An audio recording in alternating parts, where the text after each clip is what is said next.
विद्यार्थियों, आज हम मौलिक अधिकार के बारे में पढ़ेंगे। मौलिक अधिकार की जो यात्रा है वो बहुत लंबी है। ये 15 जून 1215 के करीब मैग्ना कार्टा नाम से एक दस्तावेज जारी किया था इंग्लैंड के राजा ने। उनकी जनता कुछ अधिकार चाहती थी और उनकी मांगों को पूर्ण करने के लिए इंग्लैंड के राजा ने एक दस्तावेज जारी किया था कि ये आप कर सकते हो। उसे मैग्ना कार्टा बोला गया और वो इंग्लैंड की बात यूरोप के अन्य देशों में भी फैली, तो अन्य देशों के लोगों ने भी यूरोप में अपने राजाओं से अधिकार मांगने शुरू किए। और इसी क्रम में 1789 में फ्रांस में क्रांति होती है, जहां स्वतंत्रता, समानता और भाईचारा यानी बंधुत्व की बात लुई 16वें के सामने रखी जाती हैं। राजा निरंकुश था, वो बात मान नहीं रहा था, तो जनता ने एक क्रांति कर दी। फ्रांस की राजधानी के नज़दीक एक जेल है, उस पर हमला किया, क्योंकि वो जेल राजा जो लुई 16वां था उसके आतंक का प्रतीक थी। राजा जब भी कोई जनता आवाज़ उठाती थी तो उस जेल में उसे बंद कर दिया जाता था। फ्रांस की जनता इकट्ठी हुई, राजा के खिलाफ आंदोलन चलाया, राजा को झुकना पड़ा और जनता ने इकट्ठे होकर एक संविधान का निर्माण किया। और उस समय फ्रांस में 3 प्रकार के वर्ग थे, एक चर्च, एक सामंत और एक आम जनता। तो ये चर्च और सामंत मिलकर आम जनता का शोषण कर रहे थे। आम जनता ने मिलकर इस व्यवस्था को उखाड़ फेंका और उसका जो मुख्य भूमिका में था इस क्रांति की, उनका नाम है नेपोलियन बोनापार्ट। तो ये क्रांति होती है और देश में देश के लोगों के द्वारा बनाए हुए संविधान का निर्माण होता है। और इसी प्रकार ये अधिकारों की बात है धीरे धीरे विश्व में फैलती गई और ये एक स्थायी सत्य बन गया कि मनुष्य के विकास के लिए, सर्वांगीण विकास के लिए अधिकार होने चाहिए। 1857 की क्रांति हुई, हमने अंग्रेजों को बाहर भगाने की कोशिश की, लेकिन अपने ही कुछ रजवाड़ों के कारण क्रांति को कुचल दिया गया। लेकिन भारतीयों ने वो जो अधिकारों की मांग थी वो और राष्ट्र के प्रति प्रेम था, वो नज़र अंग्रेजों को आने लग गया था। इसलिए अंग्रेजों ने 1885 ईस्वी में कांग्रेस की स्थापना की। 1885 से लेकर 1947 तक ये 2 दौर रहे, एक उदारवाद और एक राष्ट्रवाद।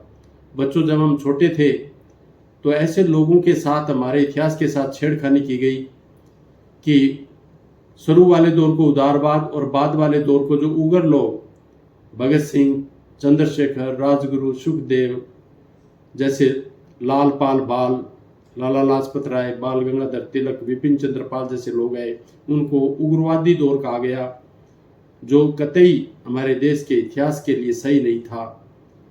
लेकिन अब आजकल अच्छी बात यह है कि हमारी किताबों में उदारवाद और राष्ट्रवाद के नाम से इसे जाना जा रहा है। ये अच्छी बात है। एक देश के नागरिकों को, जिन्होंने स्वतंत्रता के लिए अपना जीवन दिया, बलिदान दिया, उनको सम्मान की दृष्टि से और सम्मान के शब्दों के साथ याद रखेंगे तो एक अच्छी पीढ़ी तैयार होगी, राष्ट्रवाद होगा और देश तरक्की करेगा।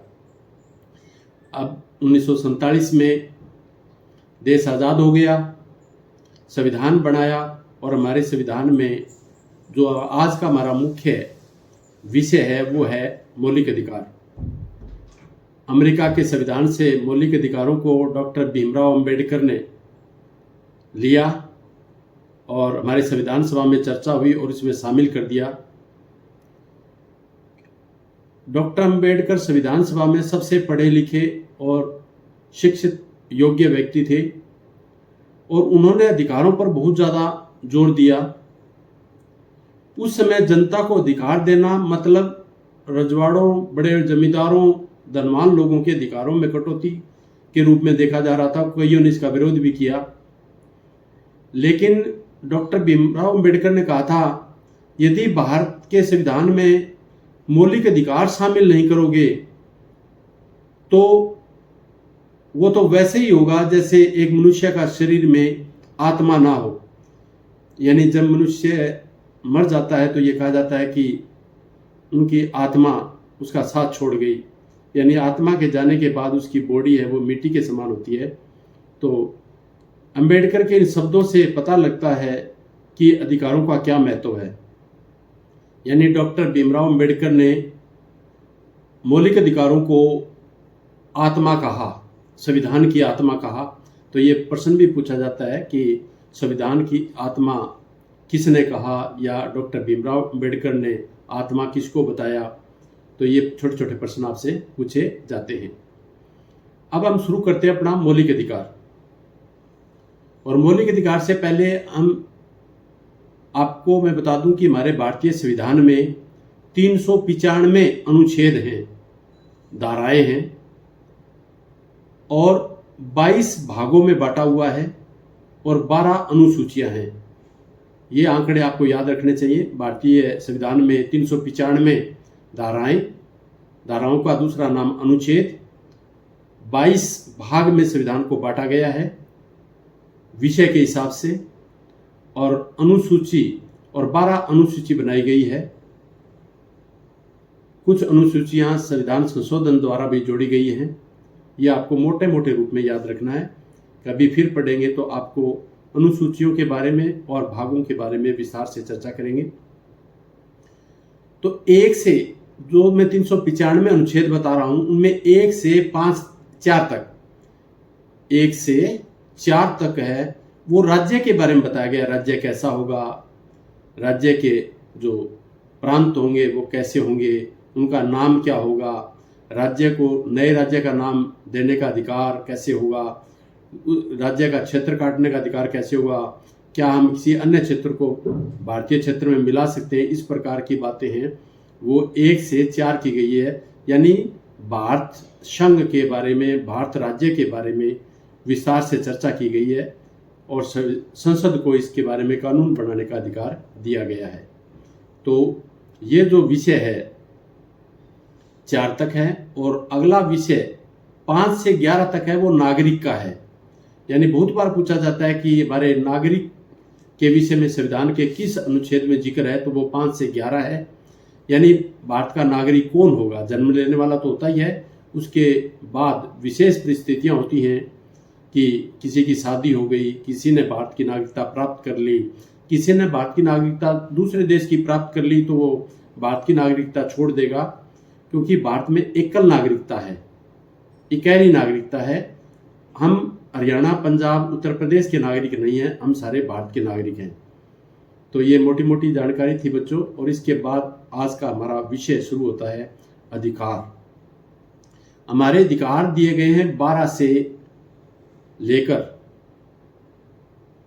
12 से 35 तक, 12 से 35 तक अधिकारों का वर्णन किया गया है। तो 12 में तो बताया गया है कि अधिकार होंगे क्या, यानी हम अधिकार किसको कहेंगे, किसको अधिकारों की परिभाषा दी गई है। वो आपके लिए इतना महत्वपूर्ण नहीं है कि क्या है। अधिकार की परिभाषा से संबंधित कोई प्रश्न आए तो वो संविधान की धारा 12 में है। और 13 में बताया गया है कि अधिकार प्राप्त होंगे, वो कहाँ से प्राप्त होंगे और किस तरह आप इन अधिकारों का प्रयोग कर सकते हो। किस व्यक्ति, संस्था, राज्य सरकार, केंद्र सरकार के बारे में विशेष चीज़ों का वर्णन किया गया है। यानी 12 और 13 में अधिकार नहीं है, मौलिक अधिकार आपको नहीं, लेकिन अधिकारों के बारे में बताया गया है कि होगा, अधिकार होंगे कैसे। अब हमारा जो मौलिक अधिकारों का सिलसिला जो शुरू होता है वो होता है संविधान की धारा 14 से 18। यानी हमारे 6 मौलिक अधिकार हैं। पहला हमारा मौलिक अधिकार है समानता का अधिकार। पहला हमारा मौलिक अधिकार है समानता का अधिकार, जो संविधान के अनुच्छेद 14 से 18 तक बताया गया है। अब 14 से 18 में 14, 15, 16, 17 और 18 है। तो क्या है, नंबर 14 में लिखा है विधि के समक्ष समानता। विधि माने बच्चों कानून होता है, यानी कानून के समक्ष भारत में सब नागरिक बराबर हैं, किसी के साथ किसी प्रकार का कोई भेदभाव नहीं किया जा सकता, चाहे वो शिक्षा के आधार पर हो, चाहे वो रंग के आधार पर हो, अमीरी गरीबी के आधार पर हो, जाति के आधार पर हो, धर्म के आधार पर हो, यानी विधि के अनुसार विधि के आधार पर किसी के साथ कोई भेदभाव नहीं किया जाता। कानून के समक्ष सभी भारतीय नागरिक समान हैं, चाहे वो रेलवे लाइन के साथ झोपड़पट्टी में रह रहा व्यक्ति हो या देश का राष्ट्रपति हो, कानून के समक्ष सभी समान हैं। दूसरा है अनुच्छेद 15 में वहां कहा गया है धर्म, जाति, लिंग और जन्म। धर्म, जाति, धर्म के आधार पर, जाति के आधार पर, लिंग के आधार पर यानी लड़का लड़की या तीसरा जेंडर कोई भी हो, और जन्म के आधार पर राजा के घर पैदा हुआ, अमीर के घर पैदा हुआ, गरीब के घर पैदा हुआ, इसका कोई मतलब नहीं। यानी धर्म, जाति, लिंग और जन्म के आधार पर कोई भेदभाव नहीं किया जाएगा। और 16 में लिखा है लोक नियोजन में समान अवसर। लोक नियोजन में समान अवसर यानी आपको सीधी सी बात बताऊं तो नौकरी प्राप्त करने के लिए आपको सारे अवसर सम्मान दिए जाएंगे, किसी के साथ कोई भेदभाव नहीं किया जाएगा। 17 में दिया गया है छुआछात का अंत। हमारे बहुत बड़ी बीमारी थी हमारे समाज में बच्चों, जिसमें आज जिसको हम SC कैटेगरी की बातें करते हैं, उनके साथ बड़ा दुर्व्यवहार किया जाता था। और उस दुर्व्यवहार को जब मैं बचपन में मैंने भी देखा था, दुर्व्यवहार होता था, ये कोई बनावटी बात नहीं है। आज आपको लगेगा क्योंकि आज इस प्रकार की बातें नहीं होती हमारे समाज में, ना बच्चे ना बड़े ऐसे मान सकते हैं, और मानेंगे तो सजा है। तो धीरे धीरे समाज भी शिक्षा भी प्राप्त हो रही है, समाज बदल भी रहा है और कानून का डर भी है, छुआछात नहीं हो सकता। तो बहुत बुरा व्यवहार किया जाता था SC कैटेगरी के लोगों के साथ। तो अब कानून में यह निश्चित कर दिया गया कि संविधान की धारा 17 के अनुसार छुआछात का अंत कर दिया गया है। और यदि कोई छुआछात को उकसावा देता है, छुआछात के कारण किसी के बेइज्जत करता है, तो उसके खिलाफ सुप्रीम कोर्ट में केस किया जा सकता है। उपाधियों का अंत। उपाधि क्या होती है? उपाधि जैसे आपने एक भारत के जो हरियाणा के भी नागरिक का नाम सर छोटू राम, जो सर जो लगाते थे, वो उपाधि थी अंग्रेजों की दी हुई। ऐसे अंग्रेज बहुत सी उपाधियां देकर भारतीयों को खुश, जमींदारों को, राज्य रजवाड़ों को खुश करते थे, और इससे एक समाज में भिन्नता आ जाती थी। तो आज़ाद भारत में यह कहा गया कि किसी भी व्यक्ति को जो आज तक उपाधि मिली हुई है, वो सब उनका अंत कर दिया गया। आज उपाधि के आधार पर किसी के साथ कोई विशेष बात अधिकार नहीं दिया जा सकता। तो 14 एक बार रिवीजन कर देता हूँ। 14 में विधि के समक्ष समानता, और 15 में धर्म, जाति, लिंग और जन्म के आधार पर, 16 में लोक नियोजन, सरकारी नौकरी में कोई भेदभाव नहीं होगा, और 17 का बच्चों आपको याद रखना है छुआछात का अंत। ये बहुत बार हर परीक्षा में पूछा जाता है कि संविधान में छुआछात का अंत कौन सी धारा करती है, तो वो 17 है, और उपाधियों का जो अंत है वो 18 करती है। अब हम अगले मौलिक अधिकार की तरफ चलेंगे। जो अगला मौलिक अधिकार है वो है स्वतंत्रता का अधिकार, जो 19 से 22 तक है। जो 19 से 22 तक है। 19 में क्या कहा गया है? 19 में 7 चीजें बताई गई है। मैं पहले आपको स्पीड से बोल के बताता हूं, आप इसको ध्यान से सुनेंगे कि इन 7 का आपस में बड़ा संबंध है। जैसे पहले कहेंगे 19 में सीधा लिख दिया अभिव्यक्ति की स्वतंत्रता। अभिव्यक्ति यानी बोलने की स्वतंत्रता, अपने विचार प्रकट करने की स्वतंत्रता सबको है। अब अभिव्यक्ति की स्वतंत्रता को 7 भागों में बांटा गया है। 7 भाग कौन सा है? बोलना, शांतिपूर्ण ढंग से इकट्ठा होना, फिर सभा समूह करना, आवागमन आना जाना, एक स्थान से दूसरे स्थान पर निवास करना, संपत्ति, और सातवां है आजीविका की स्वतंत्रता। आजीविका की स्वतंत्रता यानी अपना लालन पालन करना, दिहाड़ी मजदूरी, नौकरी करना, घर चलाने के लिए अपने कार्य करने की पूरी छूट है। आर्थिक धन दौलत कमाना, ये छूट है। और छठा बताया था संपत्ति का अधिकार, यानी हमें संपत्ति रखने का अधिकार है। और अब आप ध्यान से सुनो, पहले आदमी बोलेगा तो शांतिपूर्ण ढंग से बोलेगा। कब? जब वो शांतिपूर्ण ढंग से लोग इकट्ठे होंगे, एकत्रित होना। और जब वो इकट्ठे होंगे तो क्या करेंगे? समूह बनाएंगे। समूह बना के क्या करेंगे? एक जगह से दूसरी जगह जाकर लोगों को बताएंगे भी हमारे अधिकार है। और एक दूसरे जगह जाएंगे तो किसकी जरूरत पड़ेगी? रहने की। तो निवास करेंगे, और निवास करेंगे तो धन दौलत चाहिए, संपत्ति का अधिकार। और सातवां है आजीविका की स्वतंत्रता। यदि रहेंगे एक जगह तो हमें अपना जीवन चलाने के लिए रोजी रोजगार करने का भी पूरा अधिकार है। अब इसमें छठे नंबर पर आता है संपत्ति का अधिकार। इसके बारे में मैं आपको बता देता हूं कि संपत्ति का अधिकार संविधान की धारा 44 के अनुसार, संविधान के अनुच्छेद नहीं कह सकते इसको, संविधान का संशोधन, यानी 44वें संशोधन में 1978 में जनता पार्टी की जो सरकार बनी थी, उन्होंने संविधान में संशोधन करके संपत्ति के अधिकार को मौलिक अधिकारों से हटा दिया और संविधान के दूसरे हिस्से 300 में जाके वहां डाल दिया। तो संपत्ति का अधिकार है वो मौलिक अधिकार से हटा दिया। अब यहां मैं आपको एक चीज बताना चाहता हूं कि अधिकार और मौलिक अधिकार में क्या अंतर है। मैं कहता हूं कि इसको संपत्ति का जो अधिकार था वो मौलिक अधिकार से निकालकर साधारण अधिकार बना दिया। तो मौलिक अधिकार का अर्थ होता है बच्चों न्याय संगत, और न्याय संगत का अर्थ होता है यदि आपको कोई पालन नहीं करने देता, यदि आपको कोई बोलने से रोकता है, शांतिपूर्ण ढंग से इकट्ठे होने से रोकता है, कोई सभा समूह बनाने से रोकता है, आने जाने से रोकता है, अपना घर निवास बनाने से रोकता है, और आपको कोई व्यापार करने, काम धंधा करने से रोकता है, तो आप न्यायालय में जा सकते हैं। इसको बोलते हैं न्याय संगत। तो संपत्ति का अधिकार 1978 में 44वें संशोधन से हटाया था, उसको साधारण बना दिया। अर्थात अब संपत्ति के मामले में हम कोर्ट में मौलिक अधिकार के आधार पर नहीं जा सकते सीधे। तो ये आपने मौलिक अधिकार और अधिकार में ये अंतर स्पष्ट आया होगा। तो 19 का जो अनुच्छेद है वो मनुष्य के जीवन के लिए सबसे महत्वपूर्ण है।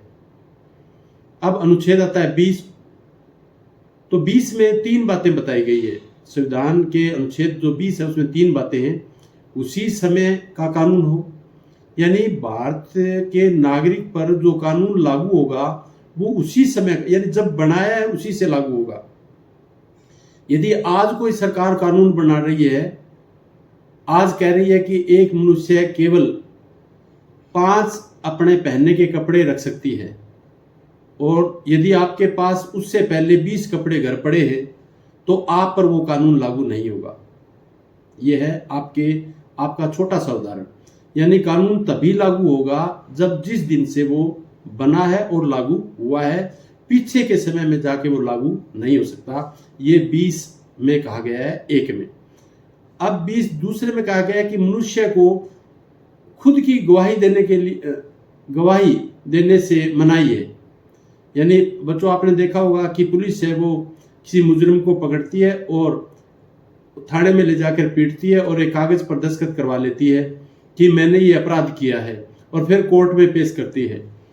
तो कोर्ट में जब वो पेश करती है तो जो उसने कागज लिख के दिया है वो भी पुलिस देती है, लेकिन न्यायाधीश उसको मानता नहीं है, क्योंकि संविधान के अनुच्छेद 20(2) में लिखा हुआ है कि मनुष्य अपने विरुद्ध खुद गवाही नहीं देगा। यानी यदि पुलिस के सामने उसने गवाही दे रखी है तो उसकी कोई वैल्यू नहीं है।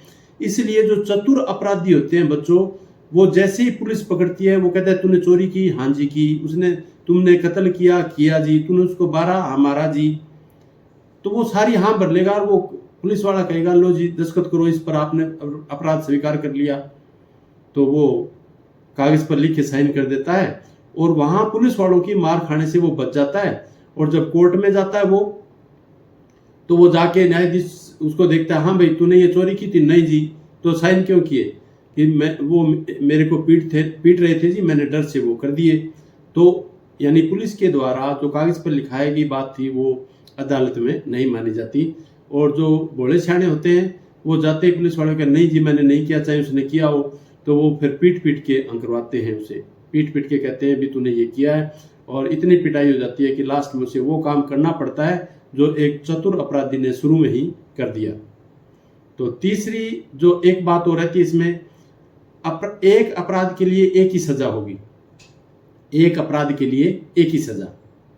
यानी आप मनुष्य ने एक गलत चोरी की और उसको सजा मिल गई, तो उसको यदि वो सजा भुगत के घर आ जाता है तो उसी चोरी के लिए उसे दोबारा कोर्ट में पेश नहीं किया जा सकता और ना ही सजा सुनाई जा सकती। और इस प्रकार ये अनुच्छेद है वो 20 यहाँ पर खत्म हो जाता है। और अब अनुच्छेद आता है 21 में दो मुख्य बातें हैं। एक तो प्राण और दैहिक स्वतंत्रता। इसका मतलब होता है कि आपको जीने का अधिकार है, आपका जीवन कोई नहीं, आपका जीवन है कोई खत्म नहीं कर सकता। आपको अपने शरीर को बचा के रखना और जीवन जीने का आपको हक है, ये संविधान के अनुच्छेद 21 कहता है। और अर्थात सुप्रीम कोर्ट, हाई कोर्ट ने इसका बहुत सारा विस्तार किया, इसमें बहुत सारी बातें जोड़ी है बच्चों, लेकिन आपको इतना ही ध्यान रखना है कि अनुच्छेद 21 हमें जीने का अधिकार देता है। और अब 21A आता है शिक्षा का अधिकार।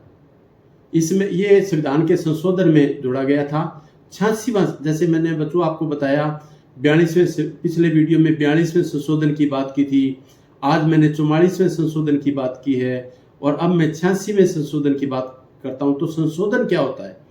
हमारा संविधान मूल रूप से बनकर तैयार हो गया था 26 जनवरी 1950 को।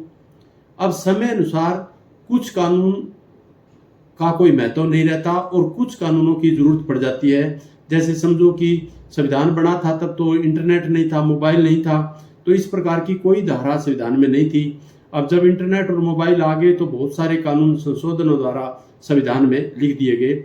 इसी प्रकार 86वें संविधान संशोधन जो किया गया था 2002 में संविधान में संशोधन किया था, इसमें एक व्यवस्था की गई कि 6 से 14 साल के बच्चों को फ्री और कंपलसरी यानी मुफ्त और जरूरी शिक्षा दी जाएगी 6 से 14 साल। अब अधिकार तो शिक्षा का पहले भी था, लेकिन वो साधारण था, वो राज्य के नीति के निर्देशक सिद्धांतों में था। शिक्षा देना हमारे देश की सरकार का कर्तव्य है। लेकिन 2002 में 86वें संशोधन के द्वारा 21A में शिक्षा का अधिकार जोड़ दिया गया। अब फ्री एंड कंपलसरी जो एजुकेशन है वो सरकार के लिए मजबूरी होगी, अब करना पड़ेगा। यानी 6 से 14 साल के बच्चे को आपको फ्री में और जरूरी शिक्षा है वो देनी पड़ेगी, फ्री देनी पड़ेगी, उससे कोई पैसा नहीं लिया जाएगा। अब बच्चों मौलिक अधिकार का एक ये भी है कि कोई माँ बाप ये नहीं कह सकता कि मैं मेरे बच्चे को नहीं पढ़ाऊंगा और मैं तो घर में रखूंगा, ऐसे काम कराऊंगा, मैं नहीं पढ़ाऊंगा, ऐसा नहीं कह सकता, क्योंकि ये मौलिक अधिकार में, अब बच्चे का मौलिक अधिकार है ये। अब बच्चा जाके कोर्ट में कह सकता है कि मैं पढ़ना चाहता हूं और मेरे माँ बाप या मेरे अभिभावक या कुछ लोग मुझे पढ़ने में बाधक बने हुए हैं, तो जो ऐसा काम करेगा उसे सजा मिलेगी। तो ये तो बच्चों आपकी शिक्षा से संबंधित अधिकार है। तो 21 में तो था जीने का अधिकार, तो 21A में क्या आया? 21A जोड़ा गया, इसमें आया फ्री एंड कंपलसरी एजुकेशन, और इसका संविधान संशोधन था वो था 86वां। अब स्वतंत्रता का जो चौथा अधिकार है वो आता है अनुच्छेद 22 में।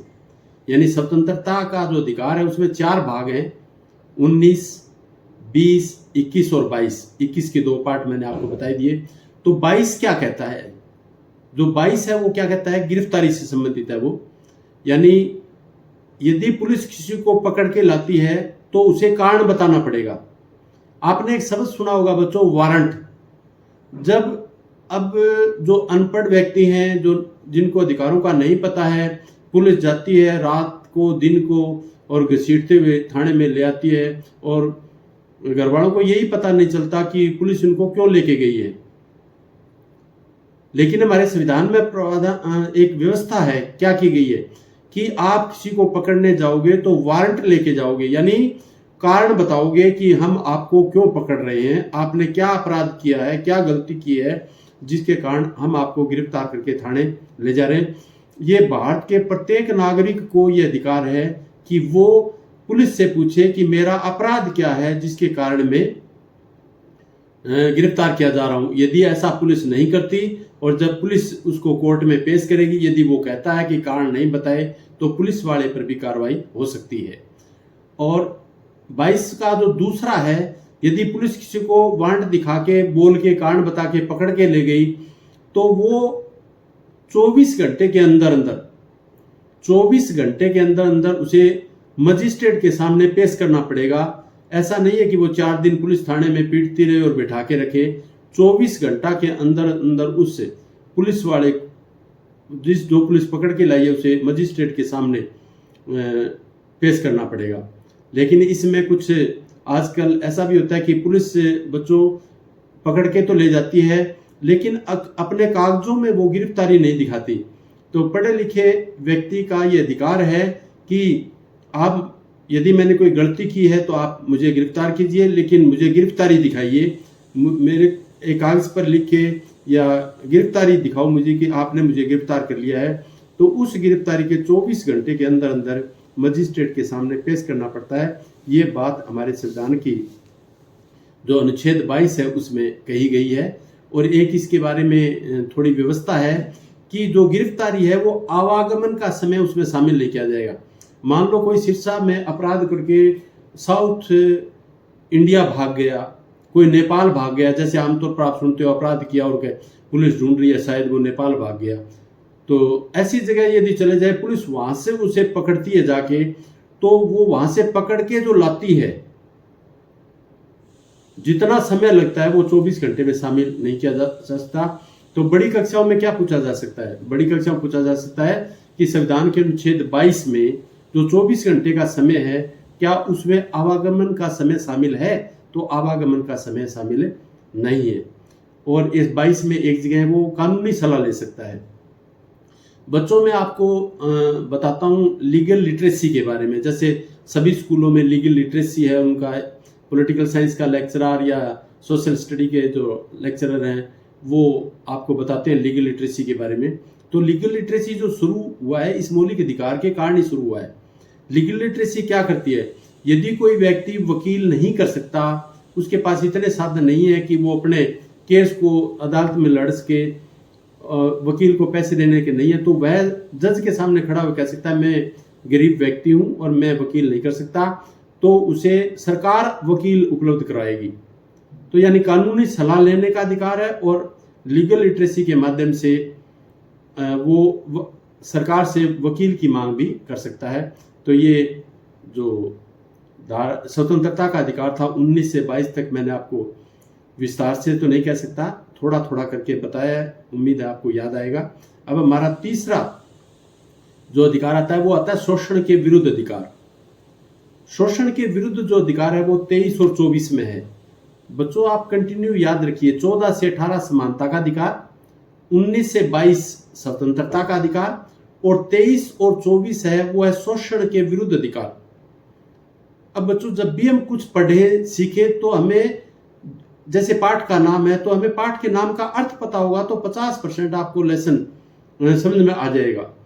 तो आप, अब मैं कह रहा हूं शोषण के विरुद्ध अधिकार, तो आपने इसकी अनुच्छेद पर जाने की बजाय सबसे पहले तो आपने सीखना है शोषण क्या है, विरुद्ध क्या है, अधिकार क्या है।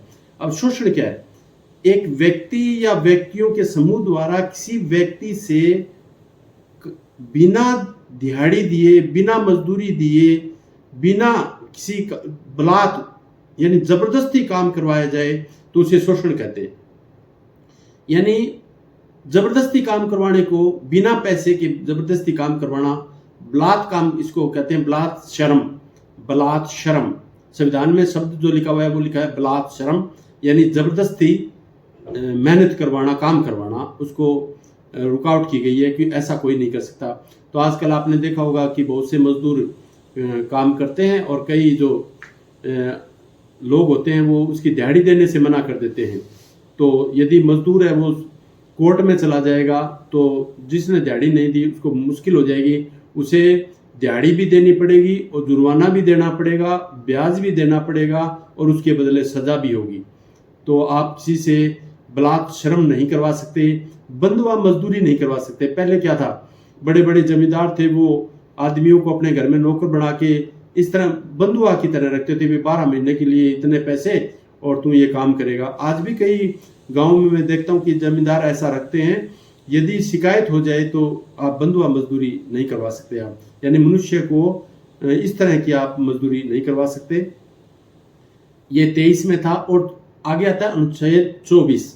इसमें एक व्यवस्था की गई है कि 14 साल से कम आयु के बच्चों से आप गंभीर उसके स्वास्थ्य के विरुद्ध जो काम है वो नहीं करवा सकते आप। यानी देखो बच्चों, ये संबंध कैसे है? शिक्षा का अधिकार हमें जो 21A में दिया गया 6 से 14, वो क्या था? 6 से 14 साल के बच्चे के लिए फ्री एजुकेशन। अब 14 साल के लिए फ्री एजुकेशन है, कंपलसरी एजुकेशन, यानी कंपलसरी का मतलब जरूरी है, लेनी ही पड़ेगी शिक्षा, बच्चे को पढ़ाना ही पड़ेगा, आप मना नहीं कर सकते। तो यदि ऐसी व्यवस्था है तो यदि आप उसको काम करने के लिए भेजोगे तो वो फिर उस 21A का मौलिक शिक्षा अधिकार जो है हमारा, उसका भी हनन हो जाएगा। तो इस शोषण के विरुद्ध अधिकार जो 23 और 24 है उसमें भी व्यवस्था कर दी गई है कि 14 साल से कम बच्चे से कोई काम नहीं लिया जाएगा और जो उसके स्वास्थ्य के खिलाफ हो या उसकी उम्र के हिसाब से सही नहीं हो वो तो बिल्कुल ही नहीं लिया जा सकता। चौथा जो हमारा मौलिक अधिकार आता है वो आता है धार्मिक स्वतंत्रता का अधिकार। वो ये 25 से 28 में है, 25 से 28 में। तो 25 से 28 में 25, 26, 27, 28 4 आ गए। तो इन चारों में 4 प्रकार की व्यवस्था है। ये मैं संक्षेप में मैं आपको थोड़ा थोड़ा करके बताता हूँ। 25 में लिखा है आपको किसी भी धर्म को मानने और प्रचार करने की स्वतंत्रता है, यानी आप किसी भी धर्म को मानिए और उसका प्रचार कीजिए, ये आपका मौलिक अधिकार है, आपको कोई नहीं रोक सकता। 26 में लिखा है धार्मिक प्रबंधन, आप जिस धर्म को मान रहे हैं उसका धार्मिक मैनेजमेंट भी कर सकते हैं। यानी आपने सुना होगा कि कई सत्ता जो ये क्या बोलते हैं, जो बड़े बड़े संत बुला के और ये पाठ करवाते हैं, सिख धर्म में जैसे पाठी को बुला के कराया जाता है, और बड़े बड़े जो आजकल कथावाचक हैं वो भी बहुत बड़े बड़े रैली के टाइप में करते हैं। तो आप धार्मिक प्रबंधन है वो भी आप कर सकते हैं उसमें। इसीलिए तो हमारे देश में जगह जगह जो अच्छे पूरे सारे जो महाराज संत बने हुए हैं, विशेष प्रकार से जो कथावाचक हैं, और वो उन्हें मौलिक अधिकार प्राप्त है इसलिए वो कर पाते हैं। तो वो 26 में है। और 27 में लिखा है कि धार्मिक कार्य आप कर सकते हैं। धार्मिक कार्य क्या? आप अपने घर में जागरण करना, हवन यज्ञ करना, आप नमाज पढ़ना, और कोई बौद्ध है वो अपनी परंपरा के अनुसार, जैन है वो अपनी परंपरा के अनुसार, ईसाई को चर्च में जाना, हिंदू को मंदिर में जाना, किसी सारी प्रकार की संपोषित शब्द संविधान में लिखा हुआ है, यानी धार्मिक कार्यों को करने की आपको छूट है। आगे है किसी धार्मिक शिक्षा देने का भी आपकी छूट है, यानी आप धर्म की शिक्षा भी दे सकते हैं। लेकिन इन अधिकारों में एक ये भी कहा गया है कि आप अपने धर्म का प्रचार प्रसार, धार्मिक प्रबंधन, अपने किसी प्रकार की आप गतिविधि कर सकते हैं, किसी धर्म को अपना सकते हैं, किसी धर्म को छोड़ सकते हैं, लेकिन आप किसी धर्म की बुराई नहीं कर सकते। आप, ये हमारे संविधान में व्यवस्था है कि आप दूसरे धर्म के बारे में कुछ गलत शब्द कह के धार्मिक जो उन्माद है वो नहीं फैलाओगे। इसके खिलाफ भी आपने देखा होगा कई जो लोग होते हैं वो एक दूसरे धर्म के बारे में गलत बात करते हैं, फिर कोर्ट में केस हो जाता है और फिर जाके माफ़ी मांगते हैं या उनको सज़ा होती है। तो ये व्यवस्था हमारे संविधान में है। तो एक बार फिर दोहराता हूँ, पहला समानता का अधिकार 14 से 18, दूसरा स्वतंत्रता का अधिकार 19 से 22, तीसरा शोषण के विरुद्ध अधिकार 23 से 24, और धार्मिक स्वतंत्रता का अधिकार 25 से 28। अब चलते हैं अगले अधिकार की तरफ। अगले अधिकार जो हमारा 5वां है वो है संस्कृति और शिक्षा का अधिकार। संस्कृति और शिक्षा का अधिकार, इसमें 2 ही अनुच्छेद है, एक 29 है और एक 30 है। बच्चों, एक आपको छोटा प्रश्न पूछा जा सकता है कि अल्पसंख्यकों के लिए मौलिक अधिकार में कहाँ व्यवस्था है। तो अल्पसंख्यक कौन होता है? आप जो शब्द आप पढ़ाई में प्राप्त आपके सामने आता है उसका अर्थ आपको पहले पता होगा, तो चीज आपको रटनी नहीं पड़ेगी, आप याद स्वतः ही याद हो जाएगी वो। तो अल्पसंख्यकों के लिए, अल्पसंख्यक है, अल्प माने थोड़ा, संख्यक माने संख्या, यानी थोड़ी संख्या। अब भारत में हिंदुओं की संख्या ज्यादा है तो बहुसंख्यक, मुसलमान 25 से 26 करोड़ के लगभग हैं, वो उससे कम हैं, बौद्ध हैं, जैन हैं, पारसी हैं, ईसाई हैं। तो यद्यपि मुसलमान की संख्या बहुत ज़्यादा है और कई राज्यों में तो हिंदुओं से भी ज़्यादा है, लेकिन कुछ राजनीतिक कारणों से मुस्लिम धर्म को भी अल्पसंख्यक कह देते हैं क्योंकि वोटों की राजनीति है। लेकिन जो अल्पसंख्यक की श्रेणी में जो भारत में आते हैं वो जैन, बौद्ध, सिख, पारसी, ईसाई, इसको हम कह सकते हैं कि अल्पसंख्यक है, थोड़ी संख्या में। 25 करोड़ के आंकड़े को हम थोड़ी संख्या में नहीं मान सकते, लेकिन राजनीति सत्ता प्राप्त करने का हथियार होता है और सत्ता वोटों से प्राप्त होती है, और वोट है वो 140 करोड़ जनता के पास है और 140 में 25 करोड़ हैं, और 25 करोड़ को यदि आपने वोट लेना है, राजी करना है, तो ये बातें तो आपको कहनी पड़ेगी। तो इसको बोलते हैं अल्पसंख्यक। तो संविधान की जो अनुच्छेद 29 है उसमें लिखा गया है कि अल्पसंख्यक लोगों का संरक्षण दिया जाएगा, यानी उनकी सुरक्षा की जाएगी। यानी हमारे देश में अल्पसंख्यक की सुरक्षा कैसे करेंगे? यानी वो अपने धर्म का प्रचार करें, प्रसार करें, अपनी शिक्षा को माने, संस्कृति को माने, यानी अपने धर्म के अनुसार रीति रिवाजों से वो उन्हें जीने का पूरा हक है। और यदि ऐसा नहीं होता तो इसका हाई कोर्ट और सुप्रीम कोर्ट में वो जा सकते हैं, और हाई कोर्ट और सुप्रीम कोर्ट उनका संरक्षण करेगा, उनकी सुरक्षा करेगा। और अनुच्छेद 30 में है शिक्षा संबंधी है, यानी कोई अल्पसंख्यक अपने स्कूल खोलकर अपने धर्म की शिक्षा देना चाहता है तो दे सकता है, वो अपने विशेष स्कूल खोल सकता है वो धर्म के आधार पर, वहां पर धार्मिक क्रियाएं सिखाई जा सकती है, कोई बुराई नहीं है। और यदि ऐसा नहीं करने देता तो वो सुप्रीम कोर्ट में जा सकता है, क्योंकि न्याय संगत है। बच्चों, मौलिक अधिकार न्याय संगत है। न्याय संगत का मैंने पहले ही बताया था आपको। न्याय संगत मतलब इन अधिकारों का यदि पालन नहीं हो पा रहा तो आप हाई कोर्ट और सुप्रीम कोर्ट में जा सकते हैं। हमारे देश में 3 प्रकार की अदालतें हैं, जिला अदालत, और जो एक हर जैसे 28 राज्य हैं तो उनके सभी राजधानी में न्यायालय हैं, उनको हाई कोर्ट बोलते हैं, उच्च न्यायालय। और एक हमारी दिल्ली में है जिनको बोलते हैं उच्चतम न्यायालय। अब हाई कोर्ट को जो व्यवस्था है वो हर राज्य की राजधानी में है, और सुप्रीम कोर्ट है वो देश की राजधानी दिल्ली में है। तो न्याय संगत किससे जुड़ा है? हाई कोर्ट और सुप्रीम कोर्ट से। यानी कोई इनको मौलिक अधिकारों को छोड़ के यदि आप किसी व्यक्ति को कोई भी समस्या है तो पहले जिला कोर्ट में जाएगा, जिला कोर्ट से वो हाई कोर्ट में जाएगा, हाई कोर्ट से वो सुप्रीम कोर्ट में जाएगा। लेकिन यदि मौलिक अधिकारों का हनन होता है तो जिला कोर्ट में जाना जरूरी नहीं है, वो सीधा हाई कोर्ट भी जा सकता है और सुप्रीम कोर्ट भी जा सकता है। तो ये न्याय संगत इसको बोला जाता है। तो 29 में है कि अल्पसंख्यकों का संरक्षण होगा, और 30 में है कि वो शिक्षा, धार्मिक शिक्षा के लिए अपने संस्थाएं खोल सकते हैं। तो आपने मदरसे देखे होंगे, मुस्लिम धर्म में मदरसे, ईसाई धर्म में भी उनके स्कूल हैं जिनमें फादर कहा जाता है जिनके प्रिंसिपल को। तो सभी धर्मों में ऐसी व्यवस्था है कि जहाँ पर पढ़ाई की जाए। बौद्ध मठ बने हुए हैं जहाँ पर धार्मिक शिक्षा दी जाती है। ऐसे जैन धर्म में भी हैं और सिख धर्म में भी हैं, तो सभी धार्मिक शिक्षा भी दे सकते हैं। ये हमारे मौलिक अधिकार में आता है। अब छठा है संवैधानिक उपचारों का अधिकार। अब इसका अर्थ क्या है? संवैधानिक उपचारों का अधिकार, इसका अर्थ क्या हुआ? यानी संवैधानिक मतलब संविधान के द्वारा, और उपचार मतलब मरहम पट्टी करना। यदि चोट लग जाए तो हम क्या करते हैं? मरहम पट्टी करते हैं। तो यहाँ मरहम पट्टी कौन करेगा? यहाँ डॉक्टर कौन है? संविधान। और पट्टी किसकी हो रही है? चोट किसको लगी है? किसी नागरिक को।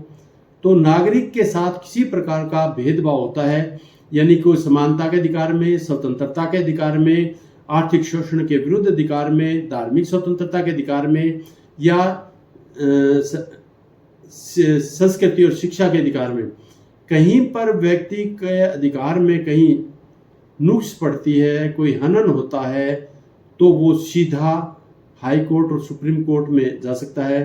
तो संविधान की जो मौलिक अधिकार छठा जो मौलिक अधिकार है, वो अधिकार ही हमें हाई कोर्ट और सुप्रीम कोर्ट जाने की इजाज़त देता है।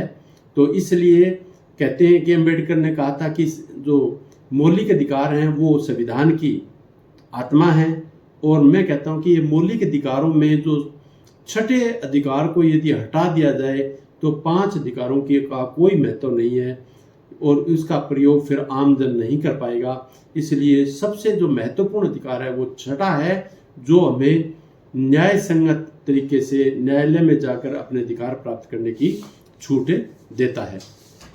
अब और ये छूट देने का काम है, ये 3 जो लास्ट छठा जो संवैधानिक उपचार का अधिकार है, वो छठा हमें 5 तरीके से हमारी सुप्रीम कोर्ट रक्षा कर सकता है, सुप्रीम कोर्ट या हाई कोर्ट। नंबर 1 बोलते हैं बंदी प्रत्यक्षीकरण। बंदी प्रत्यक्षीकरण यानी इसको अंग्रेजी में बोलते हैं हेबियस कॉर्पस। हेबियस कॉर्पस, बंदी प्रत्यक्षीकरण, यानी 24 घंटे में अपराधी को मजिस्ट्रेट के सामने पेश करना पड़ेगा। अगला है परमादेश, मैंडेमस।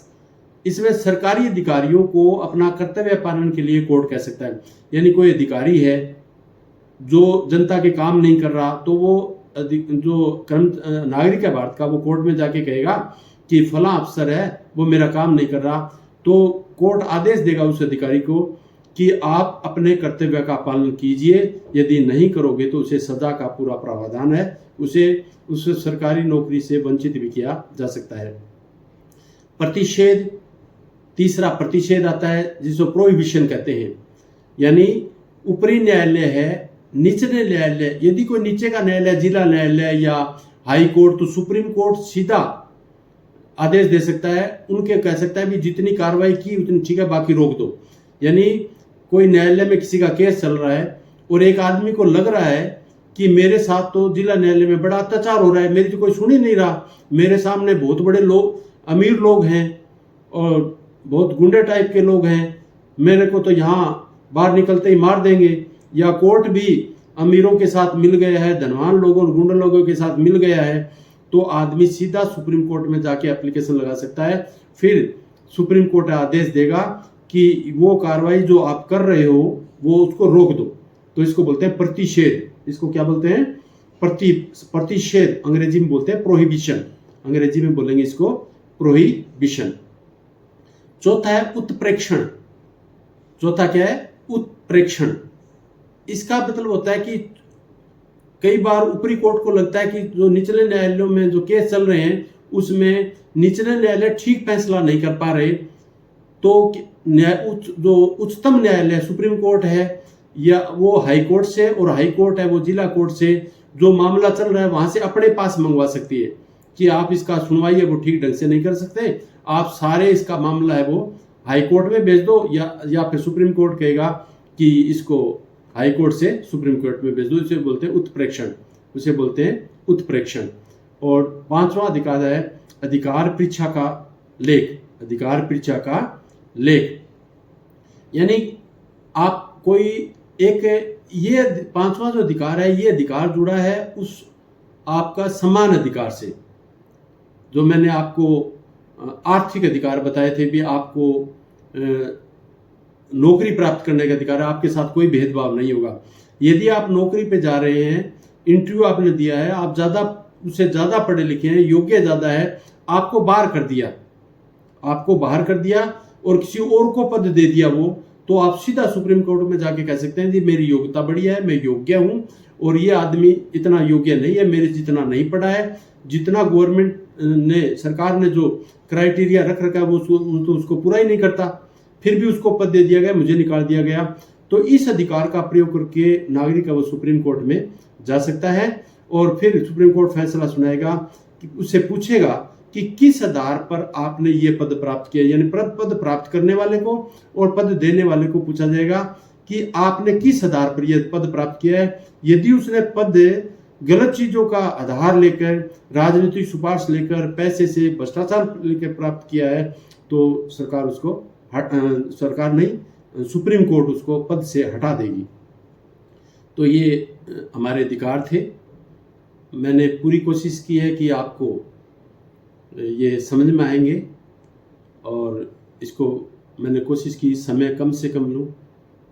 ये यदि विस्तार से पढ़ाने लगे तो 2-2.5 घंटा का ये पीरियड होता है, लेकिन क्योंकि हमें 9वीं से पढ़ाना शुरू करना है तो 9वीं से BA तक के बच्चे इसे आसानी से समझे और इनमें बहुत सी चीज़ें आपको पूछी जाएगी। यदि आपको अच्छा लगता है तो ये वीडियो आप अपने साथी, दोस्त, जिसका आप भला चाहते हैं उस तक भेज सकते हैं और सब्सक्राइब यदि आप करते हैं तो हो सकता है कि नेक्स्ट में जब वीडियो बनाऊं तो आपके पास नोटिफिकेशन आ जाता है और आपको वो अच्छा लगे तो देख लो, क्योंकि मेरा उद्देश्य यही है कि आप सब बच्चों की मैं इसी तरह सेवा करता रहूं। धन्यवाद।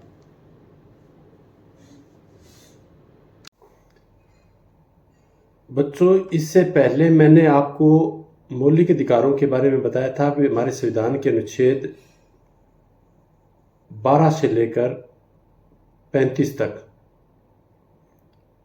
मौलिक अधिकार दिए गए हैं और मैंने वीडियो में ज़्यादा विचार किया 14 से लेकर 32 तक।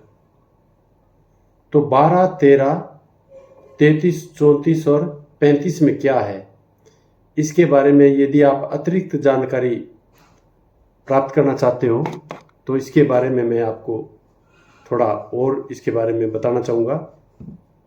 हमारे संविधान की जो अनुच्छेद 12 है उसमें मैंने पहले भी बताया था, परिभाषा दी गई है भी अधिकार क्या है, यानी अधिकार है क्या, क्या होंगे अधिकार, किसको दिए जाएंगे, ऐसी बातें उसमें अनुच्छेद 12 में की गई है। और 13 में बताया गया है कि 1947 से पहले का बनाया गया कोई भी कानून यदि वो मौलिक अधिकारों के लिए मेल नहीं खाता तो वो रद्द समझा जाएगा। इसका कहने का अर्थ ये था बच्चों कि बहुत से ऐसे कानून थे जो हमने अंग्रेजी शासनकाल के उनको भी अपना लिया था। अब तो भारतीय न्याय संहिता आदि बदल गई है, अभी बदला गया है उसको, लेकिन कई हमारे 1860 के कानून भी चल रहे थे। 1860 में जो अंग्रेजों ने कानून बनाए थे वो भी चल रहे थे कोर्टों में।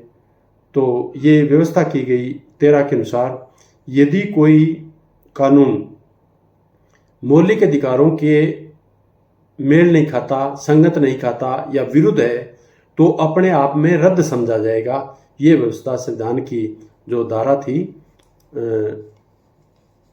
13 उसमें ये व्यवस्था की गई थी।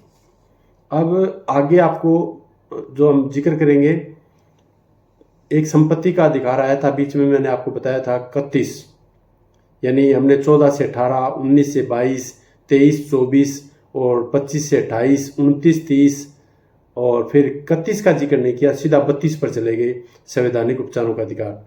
तो 31 में लिखा था संपत्ति का अधिकार। तो बच्चों, हमारे संविधान के मूल रूप से जो संविधान था उसमें 6 अधिकार नहीं थे, 7 थे। जो संविधान संशोधन 44वें के अनुसार 1978 में जब मोरारजी देसाई प्रधानमंत्री थे, जनता पार्टी की सरकार थी, तब इसको बदल दिया गया था। बदल क्या दिया, उसको मौलिक अधिकारों से हटा ही दिया। और हटाया क्यों था? इसके पीछे तर्क था कि हमने अपने देश की आज़ादी की लड़ाई में ये जनता से वायदा किया था, आदर्श सामने रखा था, सिद्धांत बनाया था कि जैसे ही देश आज़ाद होगा तो संपत्ति का बंटवारा किया जाएगा सभी नागरिकों में। अब देश आज़ाद हुआ तो 1000 एकड़ ज़मीन आदमी, यानी 5% अमीर लोग, बाकी सारे गरीब। तो जनता में संपत्ति के बंटवारे के लिए ज़रूरी था कि वो ज़मीन है वो लोगों में बांटी जाए। बड़े बड़े जमींदार बैठे थे। जब भी सरकार बांटने की बात करती थी, जवाहरलाल नेहरू के टाइम में, लाल बहादुर शास्त्री के टाइम में, इंदिरा गांधी के टाइम में, जैसे ही बांटने की बात होती थी तो सुप्रीम कोर्ट बीच में आ जाता था, क्योंकि संपत्ति का अधिकार है और संपत्ति का अधिकार था मौलिक अधिकार में, और किसी की संपत्ति छीनी जाएगी तो वो चला जाएगा सुप्रीम कोर्ट में। सुप्रीम कोर्ट जब न्याय करता है तो वो सिर्फ उतनी बातों पर न्याय नहीं करता, वो फैसला करता है। संविधान में जो लिखा है, न्याय और फैसले में बहुत अंतर होता है। तो हमारे यहाँ संविधान जो सुप्रीम कोर्ट में वो फैसले किए जाते हैं। तो संविधान में लिखा था संपत्ति का अधिकार, तो जाते ही सुप्रीम कोर्ट कहता था कि ये संपत्ति का अधिकार इसे प्राप्त है, आप इसे नहीं छीन सकते।